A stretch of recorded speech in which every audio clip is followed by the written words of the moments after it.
The cleaning lady accidentally broke the antique teapot while cleaning. She thought it wasn't worth much, but when she reported it to the cleaning company, the manager gave her both good and bad news. The good news was the owner was traveling abroad for 6 months. The bad news was the teapot she broke was an antique from the Tang dynasty, worth a fortune, a ridiculous amount. Even if she sold her 8 generations of ancestors, it wouldn't be enough to pay for it. Laura felt like the sky was falling when she heard this. Suddenly, the key to the room sparked an evil thought without thinking. She opened every door in the villa, then lay down on the owner's luxurious bed, looking at the expensive clothes in the wardrobe and the reflection of her shabby self in the mirror. Without hesitation, she changed into the fancy clothes, then burned her old ones, transforming herself into the lady of the mansion.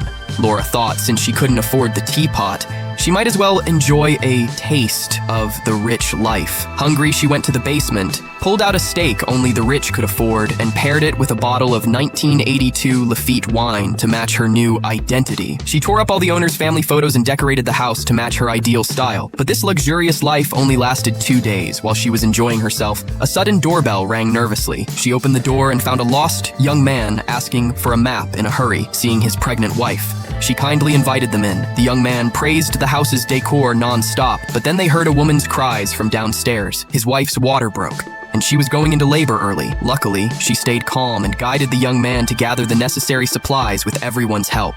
The baby was born safely. Looking at the newborn baby, she felt a wave of emotions. She was nearly 60 and had always been alone in that moment. She had a new understanding of family. She no longer cared about luxury, but valued family. More so, she generously gave away a lot of baby supplies, leaving Mike totally taken aback. She explained she had lived alone for so long, and after personally assisting with the birth, she felt very attached, so she hoped they could stay longer. My house is your house. Mike rushed to tell his wife Jenny the good news. They both thought they had met a kind-hearted person, but they had no idea that the lady of the house was just an imposter taking over someone else's life. Days passed by. Mike took on the heaviest tasks in the estate. Jenny focused on taking care of the baby, and Jean took care of everyone's meals and daily needs. And just like that, the 3 of them and the baby formed a happy and harmonious family in a house that wasn't theirs.